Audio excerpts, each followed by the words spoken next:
قرآن نے بھی کہا فرمایا ہے اور فرامین محمد والے محمد میں یہی ہے کہ جو ہلاک ہوں گے مقدس ہستیوں کی وجہ سے وہ دو ہیں، ایک ان سے بغض والے اور ایک ان سے غلو کرنے والے. ان کو کوئی کنسیشن نہیں دی گئی، بلکہ اگر آپ روایات اہل بیت کو پڑھیں مجموعی طور پر آپ دیکھیں گے کہ غالیوں سے زیادہ نفرت کی ہوگی. غالیوں کے بارے میں کبھی موقع ملا آپ کو میں روایات بتاؤں گا تو ایک آدھی روایت تو ایسے کہ وہ بیان بھی کرنے پہ شاید پرچہ ہو جائے. اتنی ائمہ نے شدت سے غالیوں کا سر کچلنے کا حکم دیا، اتنا انہوں نے تنگ کیا ہوا تھا. اہل بیت کی محبت کے نام پر بیڑا غرق کیا انہوں نے اہل بیت کے زمانے میں غالیوں نے، اور بھر بھر کے لعنتیں کی ہوئی ہیں ان پر.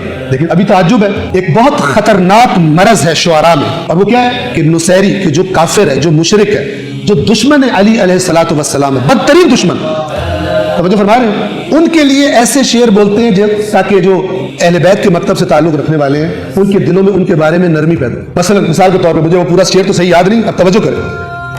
میں نصیری کو کیسے برا کہوں کیونکہ میرے دل میں بھی نصیری کا خدا رہتا ہے. تمہیں شرم سے ڈوب مرنا چاہیے.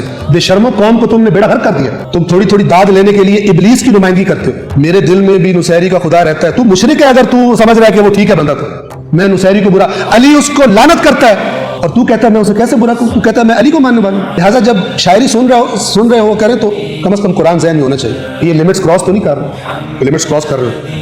البتہ جو حدود الہی اور حدود توحید کے اندر رہتے ہوئے یہ کام کرتے ہیں، لیکن جو افراط کر دیتے ہیں اور بیڑا غرق کر دیتے ہیں عقائد کا، تو یاد رکھیں شعر سے عقیدہ نہیں بنتا. عقیدہ قرآن سے بنتا ہے اور قرآن کے سائے میں فرامین محمد و آل محمد سے بنتا ہے.